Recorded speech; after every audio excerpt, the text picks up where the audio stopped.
ఓవైపు వర్షాల వల్ల అతివృష్టి వల్ల రైతులు పంట నష్టపోతే మరోవైపు పండించిన కొంత ధాన్యాన్ని దొంగలెత్తుకెళ్తున్నారు. గుంటూరు జిల్లా తెనాలిలో ఈ ఘటన చోటు చేసుకుంది. శంకర్రావు అనే రైతు ఆయన పొలంలో 5 ఎకరాలు సాగు చేసి 206 బస్తాల ధాన్యాన్ని కళ్లెంలో పెట్టాడు.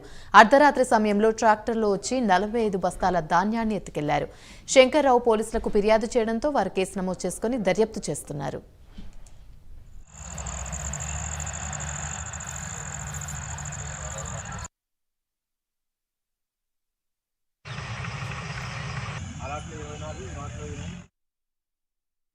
తెనాలి మండలం నేలపాటి గ్రామం.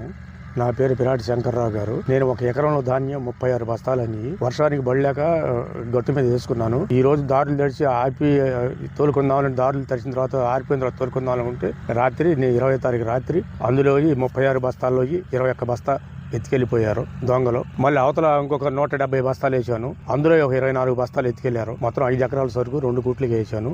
1 ఎకరం 1 కూటు, 4 ఎకరాల కూటు. 4 ఎకరాల కూట్లోనేమో 24 బస్తాలు, ఈ ఎకరం కూట్లోనేమో 21 బస్తా, మొత్తం 45 బస్తాలు రాత్రి దొంగలు ఎత్తుకెళ్లారు. దాని విలువ అంతా ₹1,00,000. రాత్రి 6 దాకా ఉన్నాను. ఇది మరి మా నాన్నోళ్ళు చరిత్రలో ఉండగా మా నాన్నోళ్ళు 70 సంవత్సరాలు చేశారు. వాళ్ళకి కొట్టుకుండా కూడా ఎన్నటి దొంగతనం లేదు. మా టర్న్ వచ్చి కూడా మేము కూడా 10 సంవత్సరాలు వ్యవసాయంలో దిగి ఏనాడు ఒక వడ్ల బస్తా బాటం కానీ, ఒక పొరుగు కానీ, ఒక పారు కానీ లేదు.